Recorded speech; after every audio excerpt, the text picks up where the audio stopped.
Welcome to MindSparked, Mind Blown, the podcast that asks, so, is that what you think? And discusses the endless list of things that enrich, condition, and influence our daily or professional lives. My name is Nick Aramouni, and I'm joined by my co-host, Eva Berliner.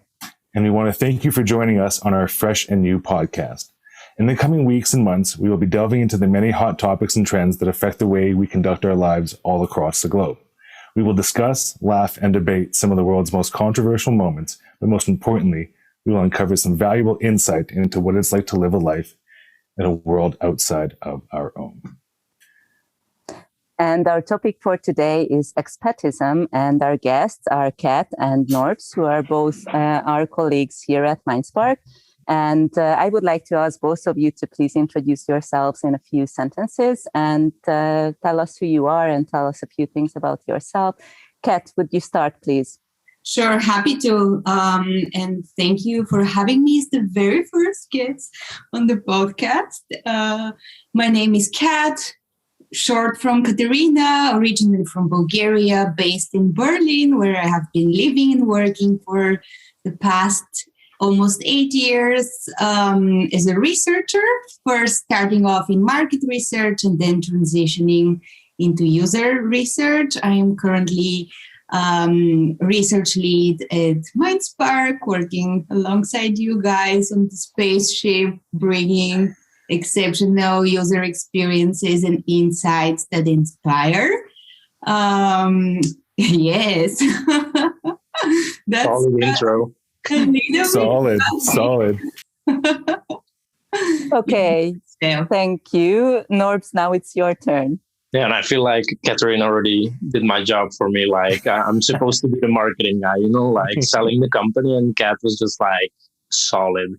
So anyway, yeah, I'm Norbert, 29 this year, originally from Hungary to Hungarian and Turkish parents.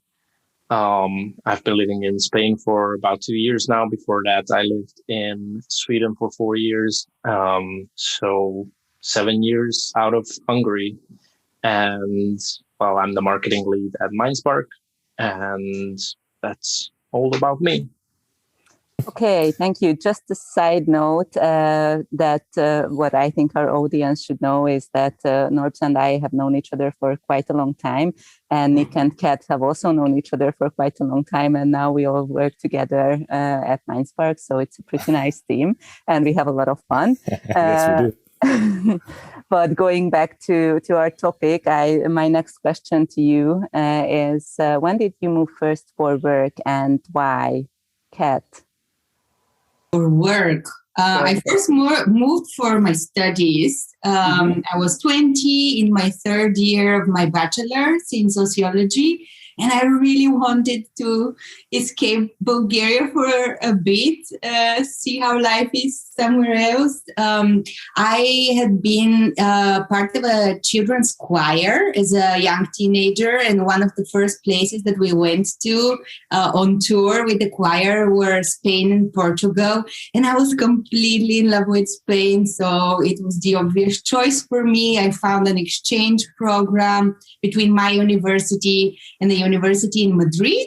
I applied, I got a space there. I was supposed to stay for 4 months, but I loved it so much that I stayed for almost 8 months, not jeopardizing my graduation at all. But yeah, it was just such an incredible experience. I am still in touch with some of the people that I met there. It was, I won't say how many years ago exactly, but more than 10 years ago. And yeah, wow. I still remember it vividly. Wow. It sparked the global trotter spark in me for sure. Amazing, because you've been so many places now too, Kat. Like, I know that you've moved around and at least traveled. That all came from that one moment. Like, that was the moment.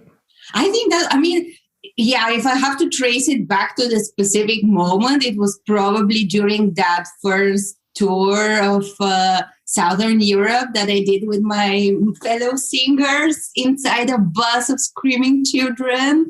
All of us super excited to explore the world. So yeah, ever since then, I've been either living somewhere else or dreaming of moving somewhere, or just not living with my parents and in my hometown. Cozy to independent life around the world. Sounds like everybody's dream, or a lot of people's dream, I would say. Okay, Norbs, what about you? I was not. I think I was slightly older than Kat. I think I was 22 when I finally took the plunge and actually, just sold all my things, packed my suitcases of whatever I had left, and just, take the little save money that we had or I had, and just take off. And it was actually you, Eva, who took me to the airport. So it's really funny. I remember. Yeah, so it was in 2015. And the story started a lot earlier. I think I was about 15, 16 when I realized I don't want to live in Hungary and I wanted to live somewhere else. It was right around the time when I discovered American TV shows and saw that, life could be different and that people could be different.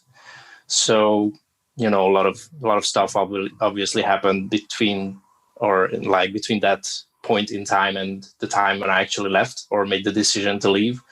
But basically, one big trigger point was a trip to San Francisco that I took in 2014.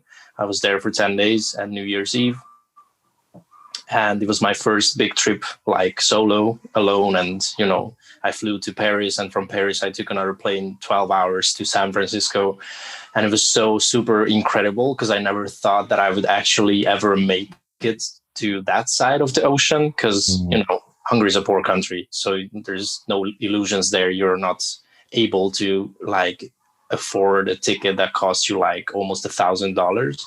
So, and I couldn't afford it. It was one of my good friends who still lives in San Francisco, or at least in the Bay Area, who helped me paid half of my ticket. So that trip was a deciding factor, I think, for me and for my expat life today, because I saw that, again, people can be different, things can actually work. And the reason was also because I wanted to, the reason of moving later, it was because I wanted to, have some more opportunities, some new opportunities, have more chances to grow as a person, as a professional, to learn a new language, to experience a new culture.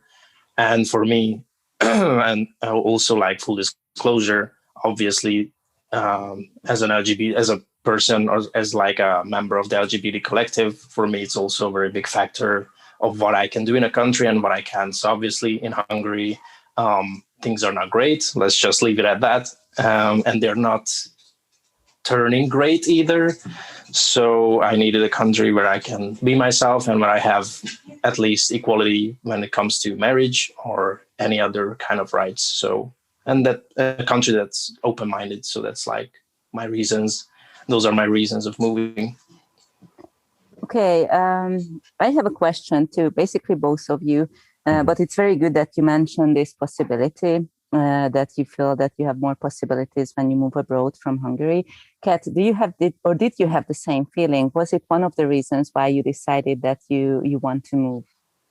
Yes, so I was thinking about that while Norbs was talking. Indeed, I mean, coming from a Eastern European country that's probably lives in most people's minds as it's a challenging place to grow up in. There are not that many opportunities. The economy is bad.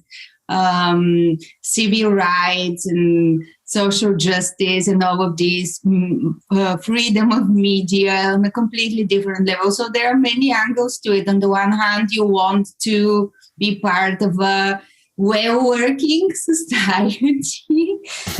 You want to know that there are people like you out there. You want to feel like a part of a community. You want to have a job that you can really shine in and without being related to someone who heads a company or has the connections. So for me, it was just a desire for freedom on so many different levels, economical, but mostly, social and communal, and just a desire to meet people who are different. I've always wanted to explore as much as I can, and I could never imagine anything worse than just staying in my hometown for the rest of my life, which is perfectly fine for so many people.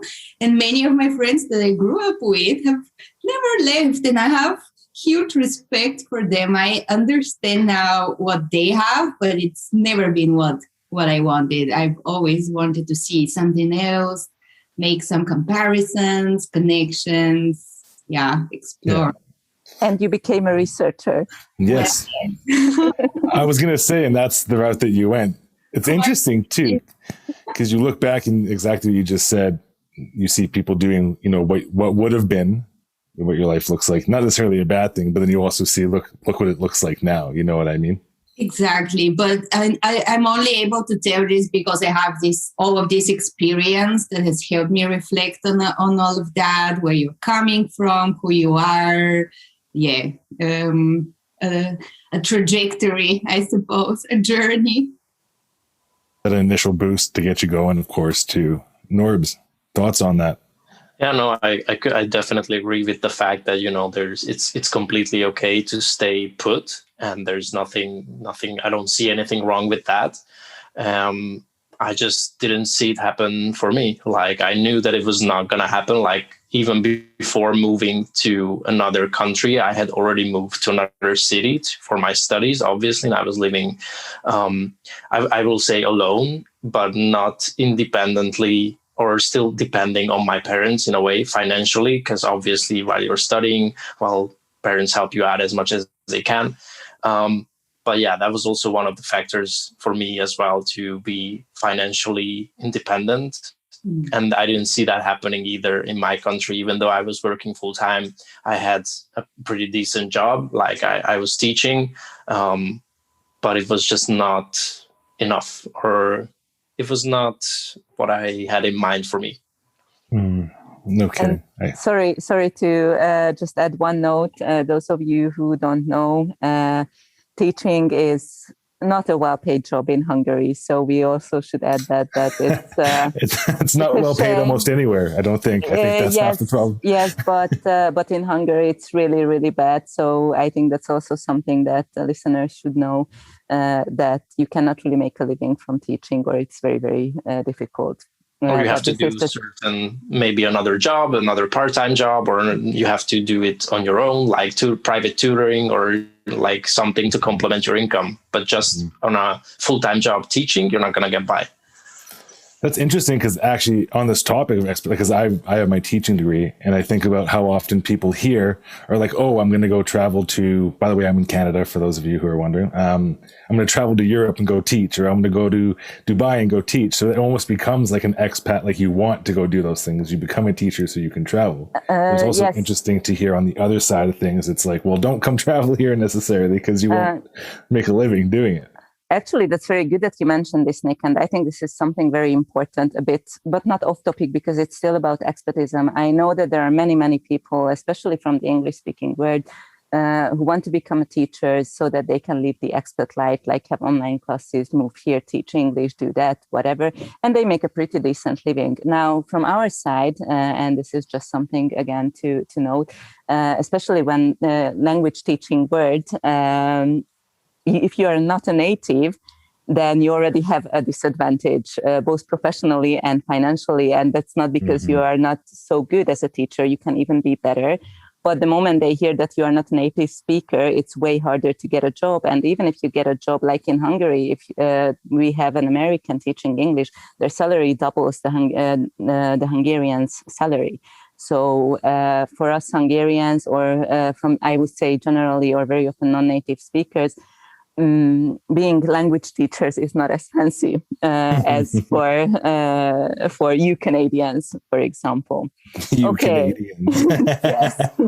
That actually, I think, is a perfect segue into, I mean, we talked about the impacts of wanting to move, or the influences. The next thing I think is important to know is what sort of tools you think you would need. I mean, if you were to go back, and even the first time you moved for work or for school or whatever that looked like, if you could name like 3 or 4 tools, what sort of things or resources do you think you would have liked to have? And Norbert, I'll bounce back to you since you did like a nice little, I'm hopping on a plane and going here right now. I'd love to hear what your thoughts are on that. I think the biggest and most important tool that you can have is the language. Now that we're already talking about teaching languages, it's the language, and that's like period. There are countries, obviously, like, for example, Sweden. When I moved to Sweden, I didn't speak Swedish, right? You can get by perfectly whole your life without speaking a word of Swedish, because most of the population, and I'm saying most, like 80% at least, speaks fluent English. So it's really easy to get by. But what happens? Once you learn the local language, and I assume this is true not only for Sweden, but for most countries that are not English speaking, you automatically get more respect. Like when it comes to doing, I don't know, administrative stuff or going to the bank, going to the doctor, whatever, anything that you have to, like any chores or anything that you have to get done or any errands that you need to run, you need to speak the language because you're going to get by easier. You're going to go through the motions easier. Everything's just easier. So the most important tool is the language. And the language also gives you insight into the culture and the soul of the country. So I think if there's one tool you need instead of 3, I'm going to just say that one. Interesting. Because my first thought is, I think half the time, maybe North American culture, it's like money. Money is the answer. You need more money. I mean, it helps, but I guess without language, you can't make money. So makes sense. Kat, I saw you like kind of nodding or going along. No, I totally agree. I was also thinking, on what Norm said, definitely the language opens doors. It also allows you to communicate with many different types of people, ages, demographics that you don't necessarily even. I have a very similar experience from Berlin, Norbs, just like what you said about Sweden. It's totally possible to get by without speaking the language just because Berlin is such an international city and everyone speaks English to a certain extent, maybe not as fluent as the Swedes, but like the moment you need to communicate with the elderly or people with a migration background or someone who is not a millennial Gen Z generation, it becomes much more difficult, and having an appreciation of the local language, showing interest, at least showing some effort, if not fluency, is definitely changing locals' perspective on you as well. And in terms of the resources, I have a very practical tip, actually. Well, probably depends on whoever is listening and their idea of where they want to go next. How do I start about researching my journey? But there are so many Facebook groups with expat tips and tricks and links with resources that weren't there when I was starting my journey, just because I'm ancient. There wasn't just so many info out there on the internet, but nowadays you can find amazing resources with links to useful bureaucracy procedures, things that you absolutely need to do in the first week when you land somewhere. Tips for places to go to, of course, that's the inevitable recommendations. But yeah, also a lot of pretty useful info can be found in Facebook.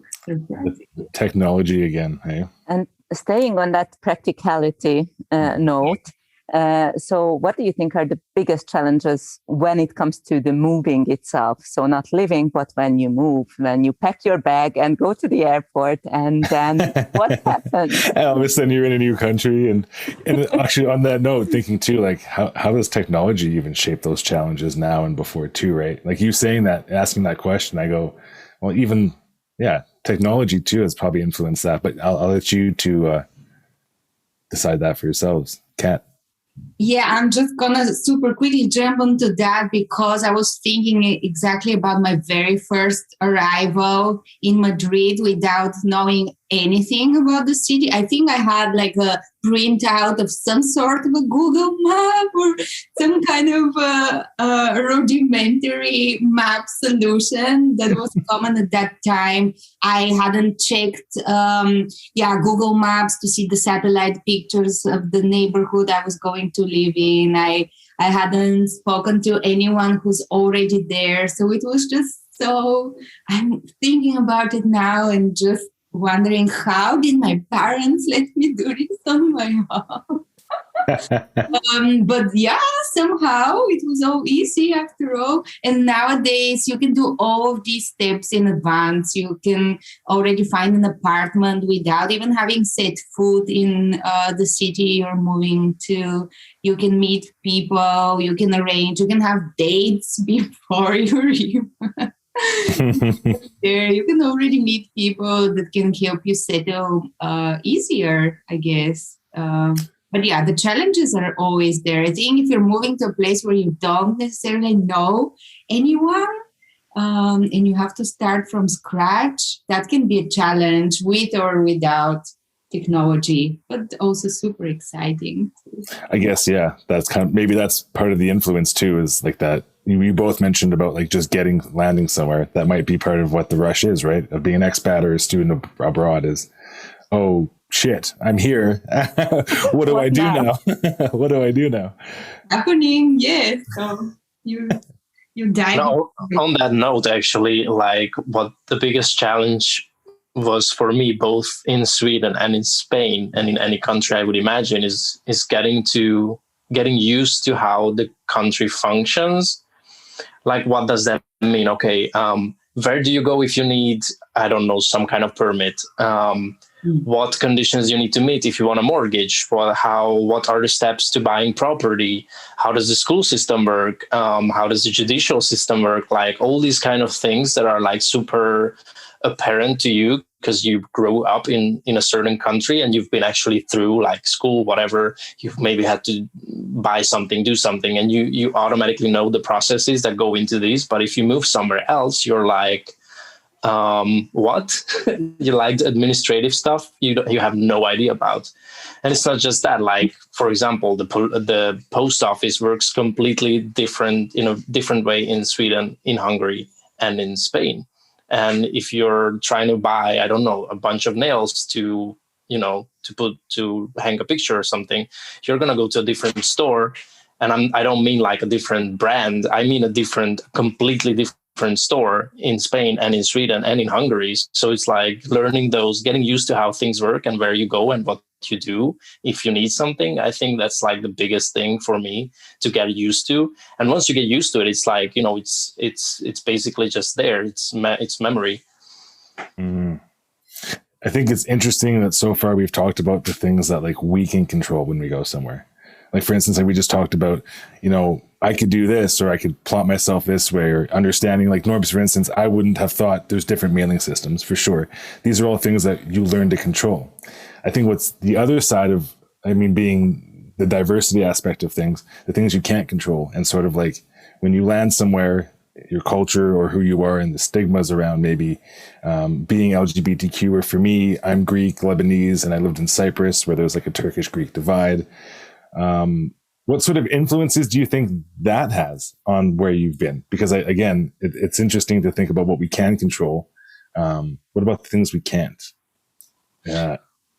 Very good topic. I mean, even the fact that we're talking about some people that move countries as expats and others are migrants, I think that already shows us that there are quite a lot of political implications that are out of your control. It's no one's choosing where they're born, in which circumstances, all of that. With which kind of passport are you traveling? Like, when I first moved abroad, Bulgaria was still not part of the European Union.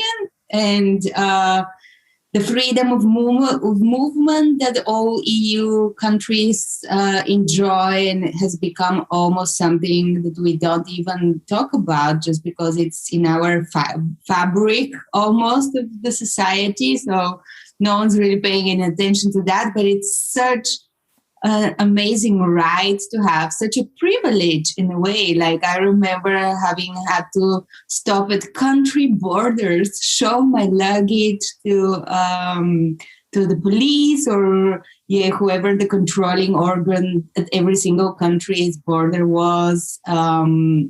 So there is definitely, this is undeniable. Whatever your passport title says is opening doors and closing others. I think we can appreciate what we have, and also, we, the EU countries, but also unique, I guess you can speak to that. You can't really jump on a plane to the US, for instance, right? You need if you need to go for work, you need a special permit. So all of these little procedures and requirements are everywhere. It's quite a process to do any of that, actually. Everything involved with it is a pain. I've looked into it. It can be quite challenging to get to the States. Norbert, your thoughts on that?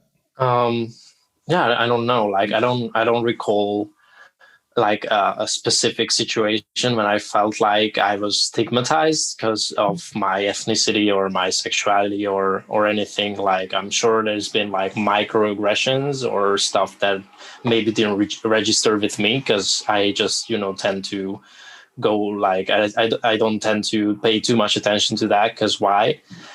But I don't know. In Sweden, I think most people are welcoming, I would say, in Sweden and in all over the world, probably most of the world, not all the world.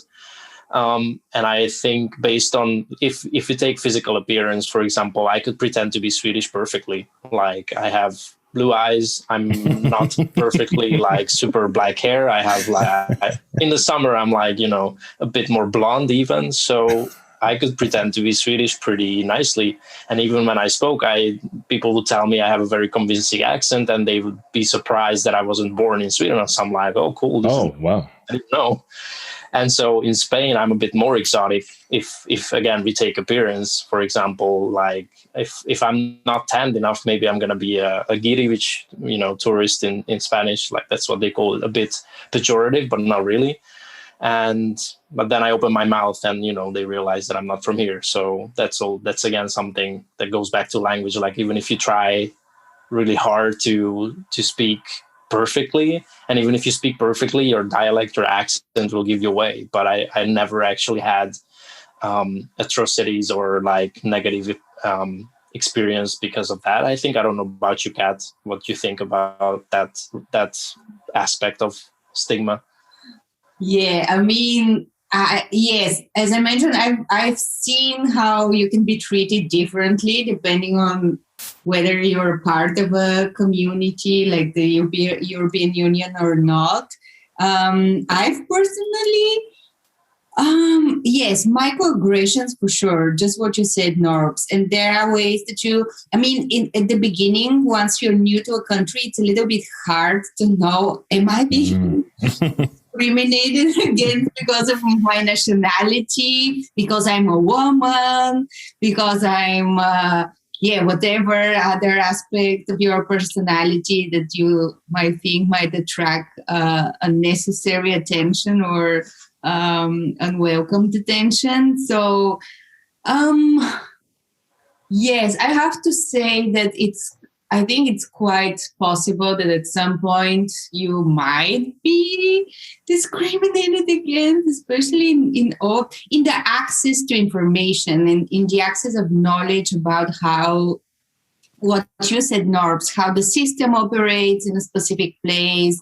And it's not necessarily something that's done on purpose, but there are just very few resources in some places. Again, some cultures are so much more welcoming and open to migration and are actually doing conscious efforts. Canada make life easier for people who have first landed in a place, but not all countries are like that.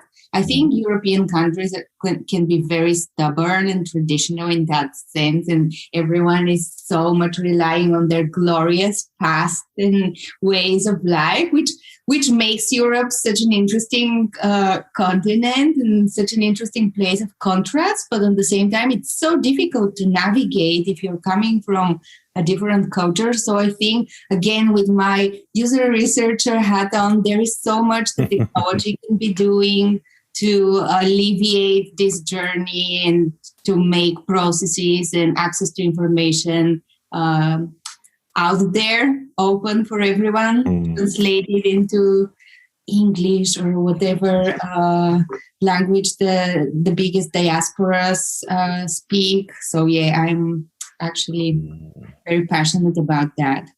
I think it's interesting as you say that too. You know what I think about as you were all talking about that? I don't know if anyone's been to Australia, but the first time I went to Australia, I was completely shocked at how many different cultures were there. Because Canada is very similar, but how many cultures said they got there, arrived, loved it, met a bunch of people from different countries and never left and just stayed. Like I was there for a couple months, I think a year and a half ago. And there were so many people that were like, yeah, I came here, met someone, got married. Oh, I came here on a student visa and never left. I've been here 10 years. And I think a lot of that has to do with like the welcoming aspect of and how about the fact that it's so far away? You can't really go. Once you're there, you might as well make the most out of it. Yeah, it's true. Too long a journey, so you decide just stay. I don't want that journey again. You can get through the whole Harry Potter series on your flight there and still have time, I think. It's a long flight. That's a long flight. Long flight from pretty much everywhere, but I love it. I would move to Australia. It's beautiful. If you guys haven't gone, you should go for sure. I think that's just me though. It's not about me. If I see you're nodding along there, you got. Yeah, I'm nodding along actually. It's like it would be nice to visit Australia. So I absolutely agree. But I was having another question in my mind about being expat. So one of the challenges, I think, we are lucky. Let's say that we are lucky. We're working for the best company ever. We can work from anywhere we want to. So we have a pretty good start for that now. But when people usually move, they move, and once they move, they start looking for a job. So my question to you basically is, how much does your cultural or ethnical background count when you move abroad and you want to find a job? Ooh. Yes. Ooh. Hard questions. I know. I'm good at asking the very difficult questions. I've come to find that actually a lot of people have very little idea of where Hungary is or what Hungarians are like, because chances are they have never met a Hungarian before you or before me or whatever, So maybe they've been to, like, if you're lucky, they've been to Budapest and then they're like, oh, it was so cold, it's so pretty, it's there's like huge parties, baths, whatever. But I've never found, in my personal experiences, this is obviously not like descriptive of the whole thing, but like I've never found that I'm less than anyone else because of where I come from. Like, I don't know. I can't answer that more elaborately. I don't think you should. I think that's amazing. I think that's super good to hear too, for those people who are like not so optimistic about what it means to be like a person, individual in this world. So I'm super happy you said that. But sorry, I will play the critical. So Norbert, because I know you and I know how it all started. So when you moved to Sweden the very first time, for example, before here in Hungary, you were a teacher, you were teaching English. Was that a possibility actually for you? You had a profession at that time. Was that, when you moved to Sweden, was it a possibility for you to start teaching when you moved? It was, okay. It was, and it would have been. I just didn't want to. Okay, all right. Yeah. Is it because of your experience here, or because you just thought it wasn't worth it? Like, no, because I wanted to do something different. I wanted to start new, like everything that I had known before, I'm like, out the door. You change your name too? Everything. You should have gotten a fake ID, Norbs, and just completely changed. Totally. That's awesome. I think that's cool. I think that's really cool. What about you, Kat? Yeah. Again, I'm pretty sure that it matters where you're coming from in terms of, do you need a visa to work? That's the first hurdle, and it's a big one for some countries and for some people coming from certain countries. Once you have these bureaucratic challenges in place, at least you know there are certain ways so you can work towards and get all of this documentation, all of this paperwork.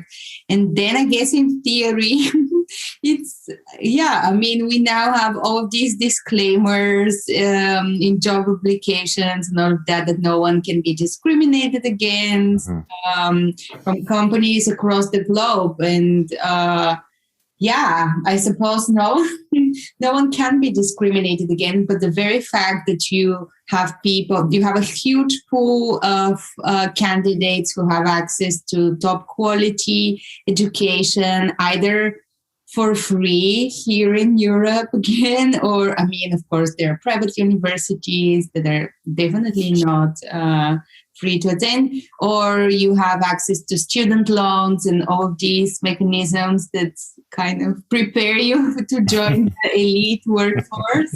I think, you're probably more discriminated by the lack of a diploma from certain places than by your nationality. But again, it definitely varies a lot with industries and countries and markets. So I wouldn't want to generalize, but I'm pretty sure that I have been discriminated in the past.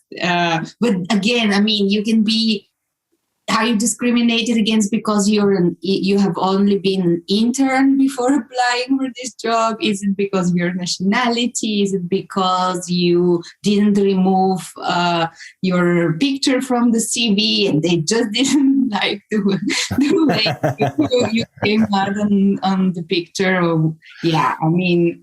It's a little bit hard to tell. At least we now know that we have all these mechanisms in place that we can use to protect ourselves from discrimination. So that's another positive, I think, for everyone who is looking to make a move out there and not sure about whether it's the right thing for me. Am I going to be okay in this new bureaucratic system? The other question is, of course, how to navigate this and how to even find out about all of these existing totally existing policies. But they are, in most cases, they are out there. So, I think this is a full disclosure and maybe a slightly off topic. So we're talking about like discrimination and like diversity in a sense when you apply for jobs. And my full name obviously isn't Nick Aramouni. It's a lot more Arabic and long. So when I apply to places that are like, when I'm looking for a job, that are like diversity centered, I use like my Arabic name. So it's like, this will really help me get a job. So but when I apply let's talk about who's changing their names, right? Like it's almost like you use it in reverse sometimes, right? Like thinking of the psychology of it. If I'm applying to a place that maybe doesn't echo diversity necessarily on a grand scale, I could go with Nick. But if I'm going to a place that's international or blah blah blah, I always use my super long Arabic name. So it's like I belong here, and it's almost like that fit-in thing too, though, right? I just thought that was interesting as you were saying that, Kat. Maybe being discriminated against, or for me, it's like using it sometimes to an advantage. Yeah, for sure.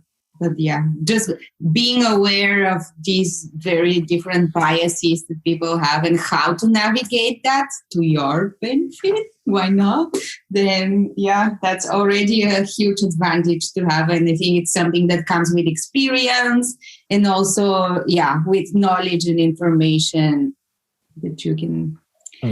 No, I agree. Like all the negative things that we or anyone experiences because of discrimination or because of bias. Well, if you can turn that around and use it to your advantage, why not? Like I say, go for it. I will do it. I have done it and I will do it again. Sorry, not sorry, but that's, you do what you have to do to get ahead.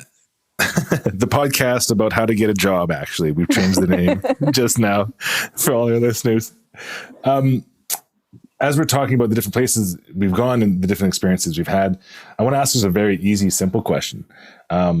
What's the favorite place you've been, and what's the best experience that you can come up with? Let's say work related, maybe not necessarily school, or it's a place that you've gone for work, or maybe you've gone on research, or maybe Norbs, you've gone to a conference. What's the best place you've gone for work related events, and what was so good about it? What did you enjoy about it? And I see Kat like, oh man, I've been so many places. How am I going to answer this? I'm the same. Really? That's good to know. I don't think I can choose. Like, I really don't think I can choose. Like, I was working as a flight attendant for many years, so I've been like, that's work, right? Yeah. So totally. I've been to too many places to choose from. So, Exactly. This was just a great experience in itself. Wow. That's really an unfair advantage. No, I think it's very hard to select just one favorite place. But if I can speak about one place whose culture towards non-native whose culture against sorry guys, this will need to be cut. Foreigners or newly arrived population, or basically anyone who doesn't look like the majority of the population. I think I've been very impressed with what I've seen in Canada, and to a certain extent in Australia, as Nick mentioned before, which, I mean, it definitely has some troublesome history with how it's been dealing with native populations, but it's definitely developing as a very welcoming nation. And yeah, Canada as well. I was super impressed with how pretty much I don't know if it was because of the industry that we were working in, which is culture and music, and all of the focus groups, all of the interviews and the events that I attended and organized there were starting with the necessarily opening of showing appreciation for the local tribes and the local native populations, which was something that I had never known existed as a procedure in official meetings. And I was so impressed by that. I thought that was amazing because it gives the respect to the First Nations, to the nature, to the environment surrounding everything that society has achieved. And yeah, I was like, wow, this is so great. And as a foreigner, as someone who has just arrived to the country, it already creates a very, very interesting, very welcoming idea of how the locals are, which I hope it's true. It holds true, right, Nick? I mean, I think that's super interesting that you say that. I'm super thankful you say that. Recognizing the Indigenous lands that we live on here in Canada is a big thing. I'm sure you've seen, if British Columbia, Alberta, everywhere, it's really something that we're trying to focus on. But it's also actually a pretty big pain point because it feels like it's not been celebrated, or maybe still semi not appreciated. So we do take the time to appreciate, for those of you that don't know, oftentimes when you open a speech, or maybe sometimes at school, you'll thank the Indigenous land that you're currently on, or the territories or the tribes, and then you'll actually get to what you're doing. But the first thing is to acknowledge. It's called the acknowledgement of the land. You do that first, just to show that appreciation. But more and more, it's becoming it's still a pain point. So it's good that we do it, and I'm thankful that we do it. And even as an educator before, it was something that we tried to teach as well, as often as possible. But I appreciate you saying that. I just think that there's always a lot more work to do. And if you look at some of the histories that have existed there, I don't want to turn this into a dark conversation right now, but there's some dark history there too. So I think it's good that we're taking those steps, but I feel like a lot more people would think that there's more to do in that light. But I do appreciate you saying that for sure. Norbert, I don't know how you're going to top that. Canada is already like number one.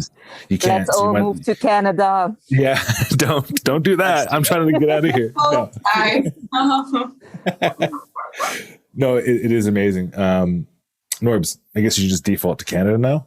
I mean, you can make something up, but no one's going to believe you for the best country. So, no, I'm kidding. I don't know. What were you thinking? I'm actually pretty impressed with Spain as it is. Like, I never knew Spain to be the country or a country to be so like welcoming, yes, but like in terms of gender equality, marriage equality, and like everything that's, because Spain has a checkered past, let's admit. Like, there was someone who's not to be named here who ruled for many years, and ever since the 60s, the 70s, everything's just super open and super like, I don't know how to, like, everything's just I don't know, we'll cut this part too, just forget about it. No, I think it's actually right. Yeah. We are not going to cut this part. Sorry, Norbs, because I think what you are saying is actually very, very important and interesting. And this would be basically my next question. So, what about the places where you live, like Spain and Germany? Like, I didn't know, for example, before you started telling me about Spain, that it's so open and people are so accepting, and equality plays such an important part. So my question is, how does it feel? Like, I know that you both, and I know Berlin is pretty similar, but I think or some parts of Germany are not so open.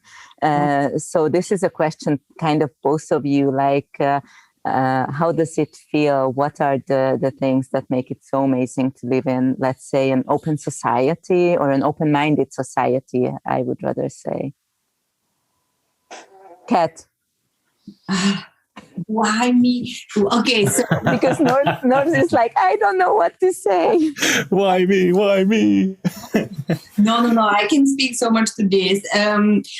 As you just said it, Avi, Berlin, where I live, and which is the only place in Germany where I have lived for longer than a few months, and the only place that I can see myself living in Germany, is very different. It's a huge city. It has a population of almost 4 million. They're from all over the globe. It's because of its history. It's been very welcoming to both populations with migrant backgrounds that were needed for the workforce post-war, and also to artists, because no one else basically wanted to live in all of these destroyed neighborhoods and buildings without central heating and all of that. That doesn't really appeal to the bourgeoisie or like the well-off populations of other German cities. So it's already been the underdog, like economically, not necessarily the nation's stronghold, but the city with very open spirit already from the beginning of the 20th century. A lot of music, theater, cabaret, all kinds of minorities are welcomed, and all kinds of expressions and arts are funded. It's a very conscious effort by the local government that the city is working to attract people who work in the creative industries. It's funding music clubs, it's funding startup incubators. So it's a very present experience that you have of the city just being populated with young and creative people, which is something that gives you such a different energy from anywhere else that I have lived. And it also makes it very hard to move somewhere else, because it's just like a never-ending cycle of maybe you start something, you don't necessarily fear failure that much because the social mechanisms can kind of compensate for that, and you're not stigmatized for your business venture having yet another unsuccessful business or your arts project was completely destroyed by the critics and you never made any money or anything like that, which is the case in so many other societies that value the economy over the creative output. But here it's like, it's basically a fairy tale for adults, like some of my friends like to describe it. And it's a very specific energy that I really thrive from and truly appreciate. So for me, there's no doubt that no other place in Germany, maybe, I don't know, if somewhere else. At some point, I think I will move somewhere else. But for now, this is okay. It's very good. I think one crucial point that you mentioned, like what you're saying is fantastic. And now, sorry, Nick, but I'd rather move to Berlin than to Canada. But but what was very important for me, at least, that you mentioned is the conscious effort that pretty much the government and the people as well put into this. So for me, this kind of shows that if this is coming from the government, if the authority makes an effort to make the society accepting and equal and helping and open-minded, then it can change or at least affect the people's attitudes as well. So my question basically for you, Norbert, is do you feel the same? So do you have like this conscious effort coming from the Spanish government as well? And in what ways can you see that? So I'm gonna turn that into like the LGBT topic, because that's how I can answer this question. For example, I used to live in a big town that was that was not on the coast. I live on the southern coast in Andalusia. And before I still lived in Andalusia, but it was a city that was more inland. And it's a city of 300,000 people. And it's the same situation there and the same situation here where I currently live, which is a coastal village of 6,000 people. Big difference. And it's the same thing. Like you can walk hand in hand with a guy, you can walk hand in hand with a girl, girl on girl, guy on guy, whatever you want. Nobody's going to look at you. Nobody's going to say anything. It's the most natural thing in the whole universe. And the mayors of towns are the first ones in the Pride festivals or the Pride marches. Like they are there, politicians, they have their Instagram accounts and they're posting about Pride, and they're into like the whole movement into making things as liberal and open as possible. So yes, it is a conscious effort. And I just think that's like coming from Hungary, from a country who's super anti everything. I'm sorry to say, but anti everything. That's a very big thing. So true and so important you're saying that, Norbs. I was thinking the same. I'm an ally of the LGBTQ plus community everywhere, and I'm following some organizations back home in Bulgaria. Of course, it's June, it's Pride Month, so everyone is posting about it, everyone's launching campaign and preparing for Pride.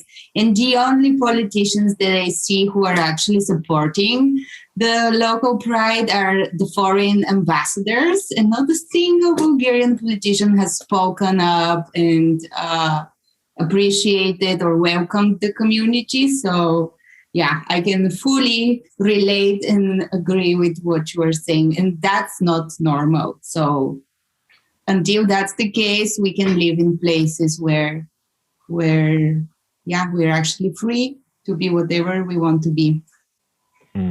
Interesting. I think that was a perfect closing sentence. That was. I was going to ask another question, but I think that's so powerful and something to also ponder, because across the world, sometimes we forget that too. Like different pockets of the world will have different things. Being Middle Eastern, this conversation's a lot different. That part of the world. Being Canadian, this conversation is a lot more evident or a lot more exposed. So I guess that kind of talks on the topic of what we're doing is Expatism Diversity. For those of you that don't know, it's Diversity Month here at MindSpark as well. So this is And one of the reasons we're doing this conversation is because everyone sitting here has a lot to offer in terms of their diverse, different, specialized, and I'd say unique stories or backgrounds. So on that note, I just want to say a big thank you to both our guests, Katerina and Norbert. You were both amazing. Round of virtual applause, which you can't hear. Thank you so much for, there we go, a little clap. But thank you so much for being here. Super excited to have you two as our first guests on this podcast. Hopefully we'll have you back again sometime soon, maybe later this month. There's lots to talk about here at MindSpark. For all the guests, please visit our website, check out all the cool stuff we have going on there. Lots of good things to come out for this month. We have some fintech stuff from last month that you should definitely indulge in. In the meantime, take care of yourselves, and thanks again, guys.